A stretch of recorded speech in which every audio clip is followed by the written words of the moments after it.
We're streaming live on our YouTube channel, Out of Bounds Sports. Go to YouTube, search Out of Bounds Sports. Check out the channel. You can watch the show. We welcome in Dave Bartoo, the Matrix Man, at CFB Matrix. Going to talk Roll Tide, Alabama football for the next 20 minutes with Bartoo. Bartoo joins us on the Coors Light guest line. Bartoo, good morning. What's up, buddy? Hey, man. Oh, you know something? A little under the weather this week. Fighting something. I'm not sure. I'm not sure what it is. I woke up with a fever on Tuesday, and but nothing else associated with it. So it's kind of like, well, that sucks. Maybe I'm a little bit too dehydrated or something like that. But so check this out. I got this totally cool story in a geeky way. So I was talking to a head coach this week, former head coach this week. And by our numbers, you know, on paper, this guy's a really good head coach, but he didn't get a lot of calls this year. And the calls he did get, he said the ADs were just going right to his overall record versus looking at the whole body of work. And I'm just like, dude, how are you not a head coach? You know? And so this might be a first ever. He and his agent, we are going to work on using analytics to promote him to the athletic directors. Oh. We're going to use analytics to sell the coach to the AD versus when the ADs hire us going the other way around. Ooh, I love that. That's Right? exciting. It's totally cool. I'm like, and this is a great example. You know, I've been kind of trying to get a hold of this guy somehow for a while, and suddenly my phone rings. I look down. I'm like, okay, I know that area code. Cool. Totally cool.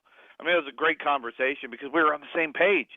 You know, he was just like, this is a problem, and this is a problem, and this is a problem, and it's driving me crazy. And I'm like, that problem I can solve, that problem I can solve, that problem I can solve. I mean, this is a really good guy. I mean, I can sell this guy without him even being in the room. I can get somebody to hire him. He's that good. That's fun. It That's is. exciting. It's totally fun. And because ultimately, my goal in college football, Bo, my ultimate goal is really making college football better through coaching. And if I can step back and look at the work that I've done so far and look at the work that I want to do going forward, when I'm done with this, if I can leave college football better coached in a better spot than when I showed up, then I've really done my job. That's fun. All right, I love that. Let's get into Alabama. Dave Bartoo at CFB Matrix on the Coors Light guest line. Saban with Pete Golding. Can they win the national championship this year? You know something, they can because of the talent level. I mean, the one thing that I've learned with Saban's recruiting is you can't apply normal numbers to Alabama. You know, because you know you look at, well, you know, this team doesn't have enough returning starters. You know, they lost all these starters. Alabama's always been an exception to like every single rule out there. Now with Golding, they had a good defense last year, but it was their worst scoring efficiency defense that didn't win a national title under Nick Saban. Okay, so while most of us, if you looked at the numbers and, you know, if you just said, hey, this is Team A, check out these numbers, you'd go, oh, that's pretty darn good, you know, almost top 10 in the country. But when you relate it to everything else Alabama's done over the last decade plus in Tuscaloosa, you're going, oh, that's not good enough, you know. So the talent's certainly there. And now with Golding, there's a lot of pressure on this dude because they didn't win the national title last year. The defense was not elite last year. And now you got Charlie Strong sitting in the same room whose career is just as good or better as a defensive coordinator, waiting for you to stub your foot, and you're gone. You know, heck, he may be gone already. We don't really know the extent to all of this. I heard rumblings that Alabama was looking for a new defensive coordinator in the off season. So Charlie Strong might be a lot higher up than just an analyst right now, but certainly, without question, enormous amount of pressure on Golding, not just this season. I mean, I think it is enormous amount of pressure week to week for him. It is a pressure cooker for that guy right now.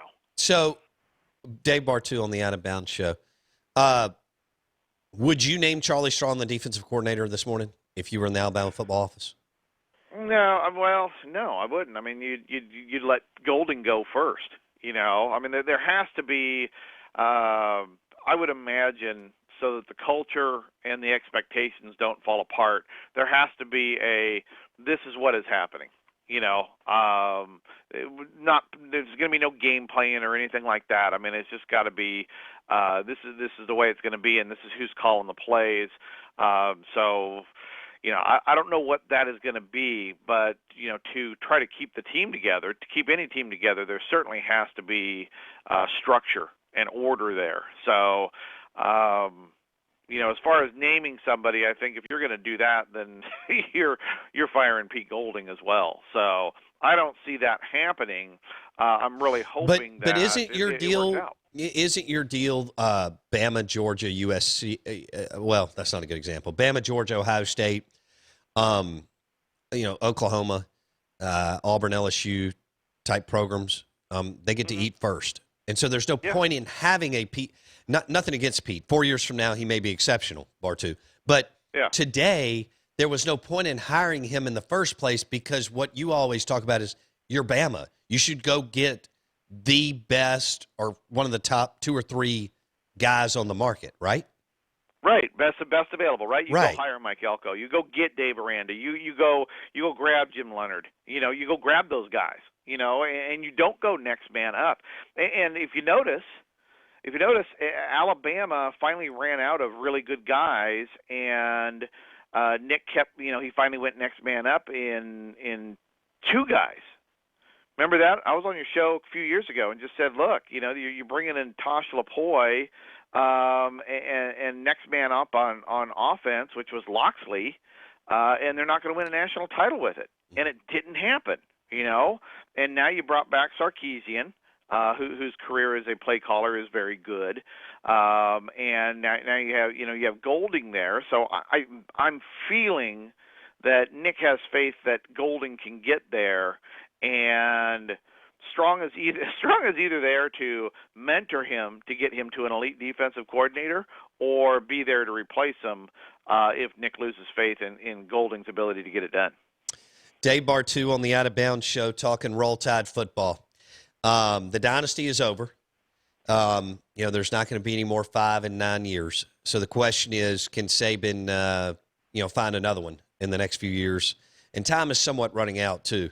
So, but as Bartoo said, you know, their talent profile is still number 1. So they're going to be in the mix. All right, what do you see as far as their schedule this year, Bartoo?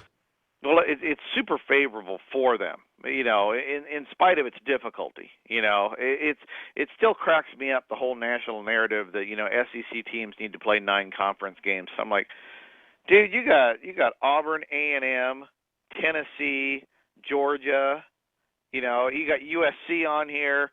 You know, why do they need to go? Why do they need to go to 9? I don't get it. You know, the weak teams in these links are, you know, Ole Miss, Arkansas, Mississippi State, and that's going to be a brutal run as well. But when you look at the toughest games that they have to play, almost everything is at home. They get Auburn at home, they get A&M at home, they get Georgia at home, they get USC first thing out of the gate on a neutral field. Which I think is going to be advantageous for them. That's going to be a really tough game right there because USC has probably upgraded their staff more than anybody in the country in the offseason. Special teams, they bring in a top 3 guy. Defensively, the number 1 guy on our list for USC, they went out and got him. Who was it? So it was Orlando. Yeah. Todd Orlando. Okay, thank you. Yeah, so now he's paired with Graham Harrell, who's an excellent play caller as well, and you have a veteran quarterback coming back for USC. And USC last year was top 25 total team scoring efficiency. They are not chopped liver at all, you know. So you're breaking in a new quarterback right out of the gate. I think for Alabama, that is a super dangerous game. But you look at how everything is laid out. In conference, your toughest game, you would say, without knowing anything, you say, okay, you're going to LSU. That's going to be your toughest game. But look at what LSU lost. They lost their offensive coordinator. They lost their defensive coordinator. They lost their quarterback. They lost most of their offensive line. Yes, LSU reloads, but I think they've taken a massive step down in play calling on the offensive side. On the defensive side, I think they've taken a step back, but I really like Pelini. His numbers are good, but, nobody's Dave Aranda. Dave Aranda is still just really good defensive coordinator. So, the one game that is probably the toughest road game for Alabama has the most holes in that armor there. So when you look at this schedule and you go through it, because of where they play all of these tough teams and because where LSU is right now, when the numbers come out, I really expect the over-under on this for Alabama to be 11 games because it's set up so well for them in terms of the layout of the schedule, who's at home and who's away. And which would you go over or under? Oh my gosh. 11-1 or 10-2? I would. Oh, you mean 12-0 or 10-2? I'm sorry, 12-0 or 10-2. Yes. 12-0 or 10. I would stay away from that. I mean, I really would because I really have a question mark with Golding. And you look at the offenses they're going to face now. Here's the other thing that's been upgraded in their schedule. 2 years ago, you weren't looking at the schedule going pace, pace, pace, throw, throw, throw, throw, throw. And now you got USC, Graham Harrell, throw. Ole Miss, Lane Kiffin, throw. Okay, Kendall Briles, Arkansas.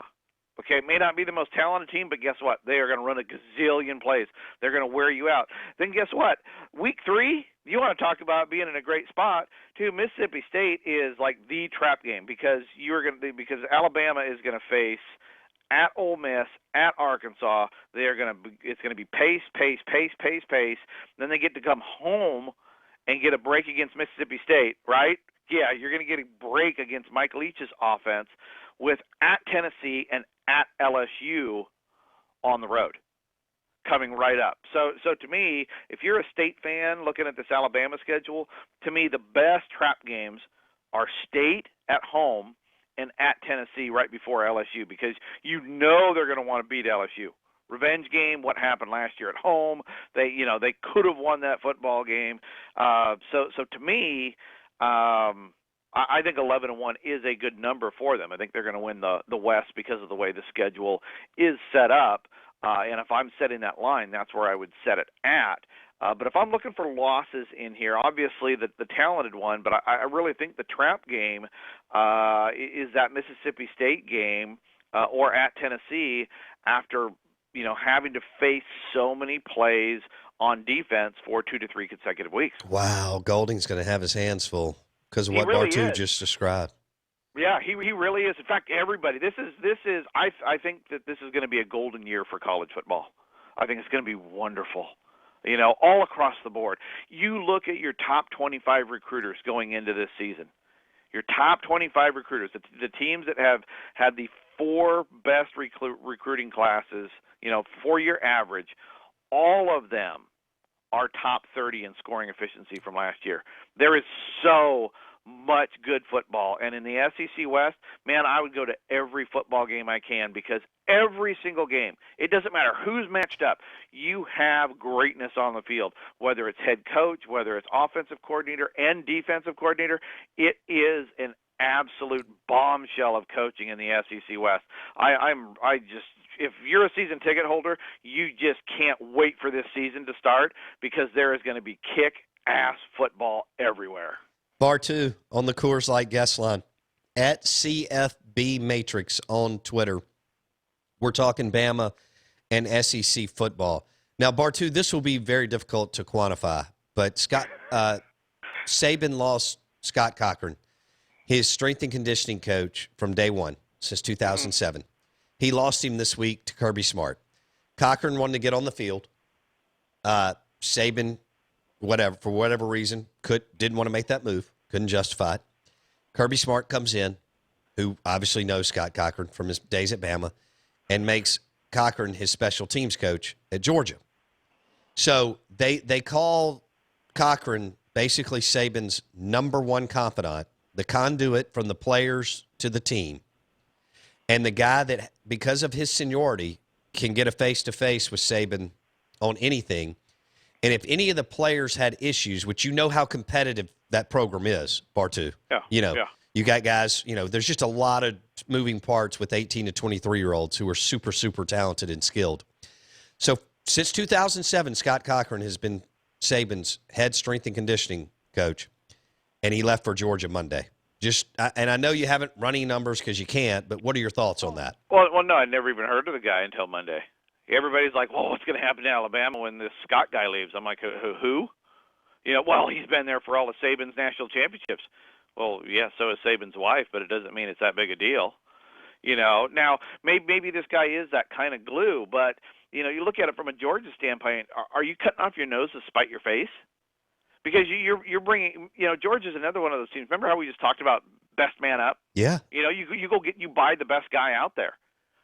This guy's never run special teams. Special teams is incredibly important. It's field position both ways. It's hugely important. And you're bringing in a rookie just maybe to upset Alabama a little bit. Look, everybody thinks they have the best strength and conditioning guy out there. So I don't think from a strength and conditioning standpoint it is going to be hard to replace. Now, as for the cultural side of it, you're right. You cannot quantify that. We have no idea what's going on there. But to me, given the amount of money that Alabama has to be able to spend on everybody, especially guys not on the field, there had to be some level of, you're not worth that much to me. If Kirby wants to pay that to you. I don't know if I trust Saban, though. Coach. And here's why. I know he's the greatest ever, and his track record's amazing, and he's been able to adapt and evolve and pivot and do all these amazing things, and you've talked about that with us for the last 10 years. Mm-hmm. But what you referenced earlier, I don't like the track record. I don't like the track record of Mike Locksley, of Tosh Lapoy, of Pete Golding, of some of the things that have happened recently. Yes, 5 and 9 years titles right out of the gate, amazing, amazing, amazing.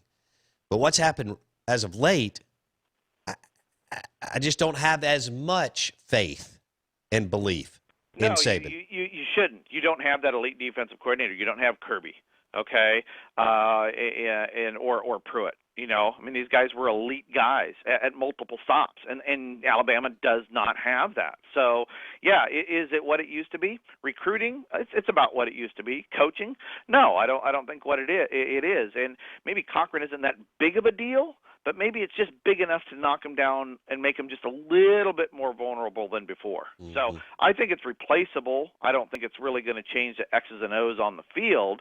Only time is going to tell, but it doesn't concern me from that standpoint. Is Sark an A or B play caller? Sarkisian. In between. A minus B plus play caller. Okay. So that's pretty strong. He's good. He's good. And look what he did last year. You're talking number 2 offensive scoring efficiency adjusted for opponents. So I think they're going to be fine there. I think the question mark is going to be on defense. But the schedule is in their favor. So I expect them to be matching up with Georgia or Florida in the SEC title game. I can't wait. That was beautiful. 20 minutes on Alabama football with the Matrix Man. He is Dave Bartoo at CFB Matrix on Twitter. Thanks, dude. Appreciate it, buddy. Peace, brother. Love you guys. See you, man. All right, so he still has concerns on Golding. He likes the schedule, Blake, that they draw Auburn and A&M and Georgia at home. And the toughie, well, there'll be several. Because they're going to have some close games. I know we went through this stretch where they didn't, but they're going to have several close games this year. Now, granted, they should still win those games, but you can tell that people are kind of eating away at the pie at LSU. And he mentioned Southern Cal. I did not realize that Harrell and Todd Orlando, I'd forgotten about that, but Harrell and Orlando are rated really, really good coordinators. So maybe that's enough, kind of like Ed Ogeron. Clay Helton doesn't like anything special as far as a X's and O's game planning coach. But he's got Graham Harrell, who played quarterback for Mike Leach at Texas Tech and grades out really well. And then he hired Todd Orlando, who Tom Herman decided to fire Todd Orlando. They can't fight quite find the formula in Texas. And Southern Cal picks him up. And Bartoo mentioned that Southern Cal hired a big-time special teams coordinator. Maybe that's enough around Clay Helton. Maybe that's enough to give Alabama all they want in a first game on a neutral field. Graham Harrell is OC. Todd Orlando is DC. And this special teams guy, because we know Southern Cal still recruits well. I mean, they got players. They got athletes. Boy, wouldn't that be the shock of the football, season if Southern Cal beat Alabama week 1? You remember what happened the last time they played? Lane Kiffin made the move to Jalen Hurts as the offensive coordinator at Alabama in the first game. Worked out well.